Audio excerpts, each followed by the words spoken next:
Muchos creen que transformar su vida exige años de esfuerzo, terapias inacabables o golpes de fortuna que jamás se materializan. Piensan que su mente es inflexible, sentenciada a perpetuar idénticos esquemas de escasez, tropiezo y desorganización.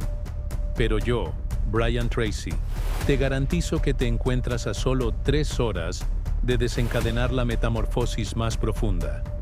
En este video, desvelaré cómo reprogramar tu subconsciente para que la incertidumbre se disipe en confianza, el temor en acción y la irresolución en claridad. Prepárate para una epopeya que alterará tu autopercepción eternamente. Si estás listo para dejar de sobrevivir y empezar a conquistar, suscríbete para no perderte esta enseñanza vital. Amigos, hemos hablado de la promesa de un cambio radical, de esa chispa que puede encender una nueva realidad en solo 3 horas. Pero antes de alcanzar esa transformación, antes de poder encender el fuego, debemos primero deshacer las ataduras. Muchos me han preguntado, Brian, ¿cuál fue el momento exacto en que supiste que tu vida tenía que cambiar? No fue un gran desastre, no fue una revelación mística que me golpeó en un momento épico. No. Fue una serie de pequeñas cadenas, casi invisibles, que poco a poco me estaban asfixiando, robándome el aire, el sueño y la dignidad. Era como vivir en un castillo de arena. Parecía sólido desde lejos, pero una simple ola de imprevistos podía derribarlo todo. Y la primera de esas cadenas, la más común y traicionera, era la de gastar más de lo que ingresaba. Parece tan obvio, ¿verdad? Pero créanme, viví años en esa ilusión. Creía que si ganaba un poco más, mis problemas desaparecerían. Pero no era el monto lo que me condenaba, era la mentalidad. Mi relación con el dinero era la de un niño con un dulce. Lo quería todo, lo quería ahora, y el futuro era una preocupación lejana. Recuerdo vívidamente esa ansiedad constante al final de cada mes, ese nudo en el estómago cuando llegaban los extractos de las tarjetas de crédito. Compraba cosas que no necesitaba, para impresionar a gente que no me importaba, con dinero que todavía no tenía. Era como correr una maratón con los bolsillos llenos de piedras, pensando que llegar más rápido era la solución. Y lo peor, me había convencido de que eso era normal. Todos lo hacían, ¿no? Ese antojo justificado, esa suscripción esencial, ese pequeño capricho que se disfrazaba de necesidad. Cada uno de esos pequeños gastos era un ladrillo más en el muro de mi propia prisión financiera. No era una persona mala, era simplemente ignorante. Y esa ignorancia me costaba mi paz mental, mi capacidad de soñar, mi libertad. El dinero se quemaba en mis manos como papel, y me quedaba con la ceniza de la frustración. Hasta que un día, exhausto de ese ciclo, de esa carrera sin fin, me di cuenta. Si no controlaba mi dinero, el dinero me controlaría a mí. No se trataba de ser rico, se trataba de ser libre. Y para ser libre, tenía que romper esa cadena, tenía que dejar de ser esclavo de la gratificación instantánea. Esa fue la primera batalla, y fue una de las más difíciles, porque significó decir no a mi ego, no a las presiones externas, y sí a un futuro que aún no podía ver. Luego estaba la cadena de la postergación. La postergación es la maestra del autoengaño, la que te susurra al oído que hay un momento perfecto, un día mágico, una alineación estelar en la que todo será fácil. Pero ese día nunca llega. Yo me decía, mañana empiezo la dieta. La semana que viene reviso mis finanzas. Cuando tenga tiempo, trabajaré en ese proyecto personal. Y mientras me convencía de estas mentiras piadosas, los días se convertían en semanas, las semanas en meses, y mi vida seguía igual. Era como si mi alma estuviera en un coche con el motor encendido, pero con el freno de mano puesto. Mucha energía gastada, pero cero avance real. La postergación me daba una falsa sensación de paz, un alivio momentáneo por no enfrentar lo incómodo. Pero era un veneno lento. Mi mente se llenaba de pendientes flotando, de promesas rotas a mí mismo, de ideas que jamás se materializaban. El costo era enorme. No solo perdía oportunidades, sino que mi autoestima se resentía. Cada vez que dejaba algo importante para después, mi confianza en mi propia palabra se erosionaba un poco más. Empecé a sentir que no podía confiar en mí mismo, porque me fallaba constantemente. Y la verdad es que, en el fondo, sabía lo que tenía que hacer, pero el miedo a fallar, el miedo al esfuerzo, se disfrazaba de prudencia. Me decía, no estoy lo suficientemente preparado, necesito más información. Pero lo que realmente necesitaba era dar el primer paso, aunque fuera pequeño, aunque me diera vértigo. Romper esa cadena exigió una lucha interna brutal, porque significó mirar de frente mis excusas, reconocer que el mañana era una jaula que yo mismo había construido. Y de la mano de la postergación venía la tercera cadena: pensar en pequeño. Esta era la más insidiosa de todas, porque no se manifestaba con ruido, sino con un silencio ensordecedor de sueños no perseguidos. No es que no tuviera aspiraciones, es que las limitaba a lo que mi contexto actual me permitía ver. Esto no es para mí. Eso es demasiado ambicioso. Con lo que tengo, me conformo. Esas frases, que parecían sensatas, eran en realidad la voz del miedo disfrazada de realismo. Me había construido una jaula mental, y lo peor era que había tirado la llave yo mismo. Veía el éxito en otros y pensaba, ellos son diferentes, ellos tuvieron suerte, ellos nacieron para eso. Y mientras tanto, mi propia chispa se apagaba lentamente. Mi ambición, que alguna vez había ardido con fuerza, se reducía a un rescoldo. Me convencí de que vivir una vida promedio era lo más seguro, lo más sensato. Pero el precio de esa seguridad era la mediocridad, la frustración silenciosa de saber que podía dar más, pero no me atrevía a soñar en grande. Cada vez que me negaba una posibilidad, cada vez que achicaba mis metas para que encajaran en mi realidad actual, estaba cortando mis propias alas. Mi vida externa nunca podría superar el tamaño de mi visión interna. Y si mi visión era pequeña, mis resultados también lo serían. Me di cuenta de que mi mente no es un juez, es un sirviente.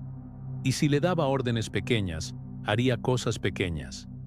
Si le decía es imposible, buscaría las razones por las que era imposible.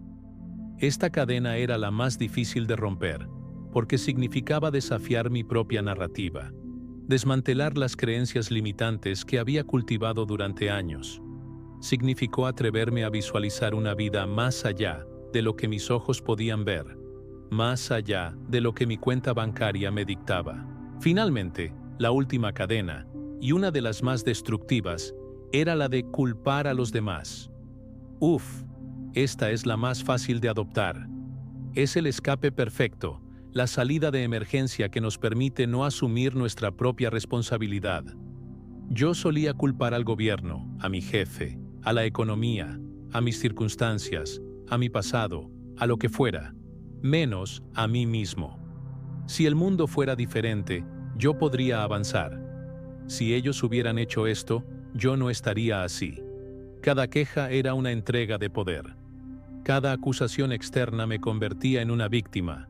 Y una víctima no cambia nada, solo espera.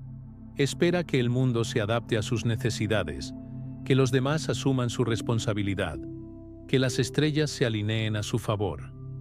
Y mientras tanto, la vida pasa, y el único que se queda estancado soy yo. La queja es un veneno lento que te adormece, que te mantiene en un estado de parálisis, esperando un rescate que nunca llegará. Me di cuenta de que, aunque pudiera tener razón en algunas de mis quejas, aunque las injusticias fueran reales, culpar no me hacía más fuerte, me hacía más débil. Me quitaba mi capacidad de respuesta, mi poder de decisión. Era como querer construir una casa con los brazos atados, diciendo que la casa no se construye porque el martillo está lejos. Pero el martillo siempre estaba en mis manos, solo que yo me negaba a usarlo. Romper esta cadena fue un golpe de realidad, un espejo brutal que me obligó a ver que el control de mi vida no estaba afuera, estaba dentro de mí. Significó dejar de buscar excusas y empezar a buscar soluciones. Significó dejar de preguntar ¿por qué a mí? Y empezar a preguntar ¿qué hago yo con esto? Estas 4 cadenas, gastar más de lo que se gana, postergar decisiones, pensar en pequeño y culpar a los demás, formaron la prisión en la que viví durante demasiado tiempo. Eran invisibles para el mundo, pero sentía su peso cada día. Me impedían respirar, me impedían soñar, me impedían avanzar. Pero el primer paso para la libertad, el primer paso hacia esa transformación profunda, fue reconocerlas. Fue mirarlas de frente, sin miedo, sin justificación. Fue entender que no era mi destino vivir así. Y esa comprensión, esa chispa de conciencia, fue el verdadero inicio de mi aventura. Porque una vez que identifiqué esas cadenas, supe que podía romperlas. La lucha interna había comenzado, y esta vez estaba dispuesto a ganarla. Amigos, en nuestra conversación anterior, desvelamos las cadenas invisibles, esas ataduras sutiles que nos mantienen anclados en una vida de menos. Reconocimos el drenaje silencioso de gastar más de lo que entra, la traición del posponer, la jaula mental de pensar en pequeño y la debilidad de culpar a los demás. Identificarlas fue el primer paso, un acto de honestidad brutal que nos permitió ver nuestra prisión. Pero saber que estamos encerrados no nos libera. Para romper esas cadenas, para dejar de ser prisioneros y convertirnos en arquitectos de nuestro destino, necesitamos despertar al guerrero que llevamos dentro. Este no es un despertar místico, no es un golpe de suerte que cae del cielo. Es un despertar deliberado, una elección consciente de forjar la disciplina que nos hará imparables. Recuerdo la frustración que sentía al ver esas cadenas. Sabía que estaban ahí, pero ¿cómo las rompía? ¿Cómo se deshace uno de años de patrones arraigados? No fue con una dosis masiva de motivación, créanme. La motivación es como una chispa, enciende, sí, pero se apaga si no hay combustible. Lo que yo necesitaba era un fuego constante, una llama interna que ardiera sin importar el viento o la lluvia. Y esa llama se forja con la acción inquebrantable. El primer principio que tuve que grabar a fuego en mi mente fue este: la acción precede a la motivación. Qué concepto tan simple y a la vez tan liberador. Durante años, caí en la trampa de esperar a sentirme con ganas para empezar. Esperaba la chispa de inspiración para levantarme temprano, el entusiasmo desbordante para revisar mis finanzas, la claridad perfecta para trabajar en mi proyecto. Y por supuesto, ese momento ideal nunca llegaba. Mi vida era un ciclo interminable de grandes intenciones y nula ejecución. Era como un atleta que sueña con la medalla de oro, pero se niega a entrenar hasta que se sienta inspirado. La verdad es que nunca se sentiría inspirado si no se ponía en movimiento. La acción no es una consecuencia de la motivación, es la causa. Si esperas que la energía te golpee para moverte, pasarás la vida esperando. Pero si te obligas a moverte, si das el primer paso aunque sea pesado, aunque duela, aunque tu mente grite, quédate en la cama, entonces la energía empieza a aparecer. Es un fenómeno casi mágico. Cada pequeña acción que tomas sin ganas, sin aplausos, es un músculo que se fortalece en tu cerebro. Es una reprogramación silenciosa que le dice a tu subconsciente: yo estoy al mando. Mis decisiones son más fuertes que mis emociones. Mi palabra es más importante que mi pereza. Y esa es la base de todo. No se trata de grandes hazañas, sino de esas microacciones diarias. Me obligué a levantarme a la misma hora todos los días, sin importar lo mal que hubiera dormido. Al principio era una tortura. Mi cuerpo protestaba, mi mente se llenaba de excusas ingeniosas.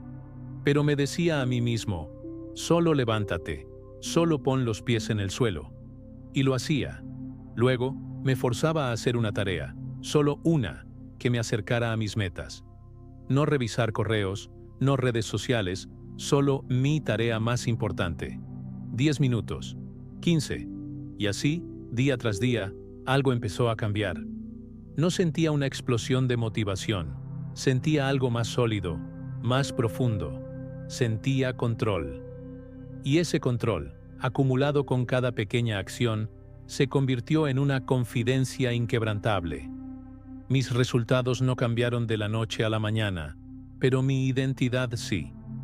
Dejé de ser el hombre que espera y me convertí en el hombre que hace. Ese fue mi primer gran despertar. El segundo principio fue abrazar la incomodidad. Este era el más difícil, porque nuestra naturaleza humana nos empuja a buscar el placer y evitar el dolor. Pero aprendí una verdad brutal. Todo crecimiento real ocurre fuera de tu zona de confort. Esa conversación difícil que postergas, esa tarea tediosa que evitas, ese esfuerzo físico que te agota. Son precisamente esos momentos de incomodidad los que forjan tu carácter, los que estiran tus límites y revelan tu verdadera fuerza. Yo solía huir de todo lo incómodo. Prefería el silencio a una confrontación necesaria, la distracción a la concentración profunda, la queja a la búsqueda activa de soluciones. Creía que estaba siendo prudente, pero en realidad estaba siendo cobarde. Y esa cobardía silenciosa me mantenía en la mediocridad. Mi vida era un constante escapar del esfuerzo, un baile con la evasión. Hasta que me di cuenta de que mi crecimiento se había estancado justo en el umbral de lo que me generaba malestar. Un día, decidí cambiar. La próxima vez que sintiera esa punzada de incomodidad ante algo que sabía que tenía que hacer, no huiría. Me quedaría ahí. La enfrentaría. La usaría como una señal, no como una barrera. Si tenía que tener una conversación difícil, la tendría. Si una tarea me aburría, la completaría con más enfoque. Si mi cuerpo me pedía rendirme en el gimnasio, le daría una repetición más, solo una. Al principio, era agotador. Mi mente me decía que era una locura, que me estaba castigando. Pero cada vez que me quedaba en esa incomodidad, algo dentro de mí se endurecía, se hacía más resistente. Era como el acero forjado en el fuego. Las altas temperaturas lo hacen más fuerte. La incomodidad se convirtió en mi maestra más exigente. Me enseñó a ver las situaciones no como difíciles, sino como oportunidades para crecer. Me mostró que el dolor no era mi enemigo, sino una guía que me señalaba el camino hacia mi siguiente nivel. Y cuando empecé a aceptar la incomodidad como parte natural del proceso, dejé de buscar atajos. Dejé de mendigar soluciones fáciles. Me convertí en un hombre que no necesita que la vida sea fácil. Se hace más fuerte que la vida. Esa resiliencia, ese músculo de aguantar y avanzar, fue una de las herramientas más poderosas que he forjado. El tercer pilar de este despertar fue el aprendizaje sin fin. La cadena de pensar en pequeño se rompe cuando alimentas tu mente con ideas grandes. Muchos creen que la educación termina cuando sales de la escuela, o que ya saben lo suficiente. Gran error. En un mundo que cambia a una velocidad vertiginosa, el que deja de aprender empieza a morir. Su mente se anquilosa, sus perspectivas se estrechan, sus oportunidades se desvanecen. Yo me di cuenta de que gran parte de mi frustración y mi estancamiento venían de la ignorancia. No era tonto, pero había dejado de crecer. Mi mente era un recipiente cerrado que solo contenía lo que había aprendido hace años. Y eso, en el mercado actual, es una condena. Empecé a devorar libros, a escuchar audios educativos en cada trayecto, a buscar mentores que me desafiaran a pensar más allá de mis límites. No se trataba de acumular títulos, se trataba de adquirir perspectivas, de ver el mundo con nuevos ojos, de encontrar soluciones que antes eran invisibles para mí. Cada libro que leía era una nueva semilla en mi mente. Cada curso, una herramienta adicional en mi arsenal. Y lo más sorprendente fue cómo el aprendizaje constante impactó mi autorresponsabilidad. porque cuando aprendes, te das cuenta de que no estás a merced de las circunstancias. Te das cuenta de que hay estrategias, principios, caminos que puedes seguir para cambiar tu realidad. La ignorancia es la base de la victimización, porque si no sabes cómo salir de un problema, crees que no puedes salir. Pero el conocimiento es poder. Te empodera para tomar el control, para dejar de culpar a los demás y empezar a construir tus propias soluciones. Me preguntaba cada día, ¿qué puedo aprender hoy que me acerque a la vida que quiero? Y esa pregunta me guió. Me llevó a estudiar sobre finanzas, sobre comunicación, sobre liderazgo, sobre la mente humana. No había límites. El mundo se abrió como un libro gigante de posibilidades. Y al hacerlo, mi pensamiento se agrandó. Mis sueños, que antes cabían en una pequeña caja, empezaron a expandirse. Dejé de verme como una víctima del destino y me convertí en un estudiante del éxito. Y un estudiante, si es constante, siempre avanza. Finalmente, el pilar central de este despertar fue la autorresponsabilidad total. Esta es la que nos permite desmantelar la última cadena: culpar a los demás. Mientras mi felicidad o mi progreso dependieran de que el gobierno cambiara, mi jefe me diera una oportunidad, o mis padres fueran diferentes, yo seguiría siendo un rehén, una víctima esperando un rescate que nunca llegaría. Aprendí que, aunque las injusticias existan y las circunstancias sean adversas, mi respuesta a ellas es siempre mi responsabilidad. Hubo un momento de claridad brutal. Me di cuenta de que, aunque otros me hubieran fallado o el mundo no fuera justo, culparlos no me hacía libre.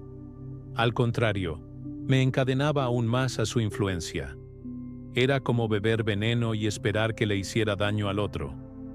La única manera de ser verdaderamente libre era asumir el 100% del control de mi vida.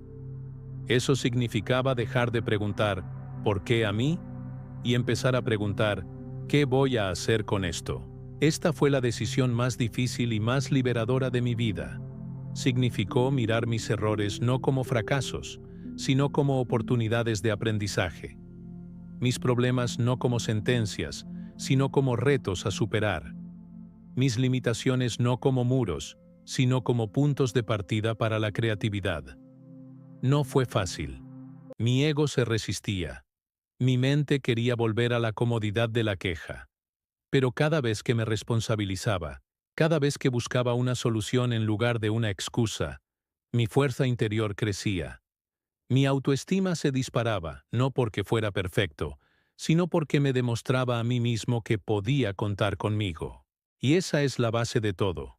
Cuando sabes que puedes contar contigo mismo, no necesitas el aplauso externo. No necesitas la validación de nadie. Tu compromiso no depende de la opinión ajena, sino de tu palabra interna. Te conviertes en tu propio líder, tu propio motor, tu propio juez.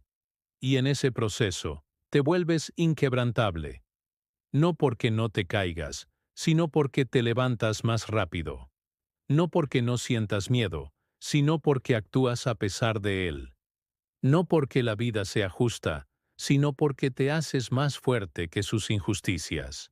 El despertar del guerrero no es un evento único, sino un compromiso diario. Es la decisión constante de romper cadenas, de actuar sin motivación, de abrazar la incomodidad, de aprender sin fin y de asumir la autorresponsabilidad total. Es un fuego que se alimenta cada día con pequeñas decisiones, con acciones silenciosas, con una voluntad de hierro. Es lo que transforma un alma estancada en una fuerza imparable. Y la buena noticia es que ese guerrero ya vive dentro de ti, esperando tu orden para despertar. Solo tienes que dársela. Amigos, hemos recorrido un viaje crucial, desmantelando creencias limitantes y revelando el poder incímado que yace en su interior. La auténtica metamorfosis no aguarda el escenario perfecto. Emana de la acción cotidiana, de una disciplina inquebrantable y del valor de regir su universo interno. Su existencia es el eco de decisiones firmes, no de intenciones. ¿Están listos para asumir el control total? Compartan en los comentarios su compromiso, una frase que selle su nueva era. La decisión es suya. El momento es ahora.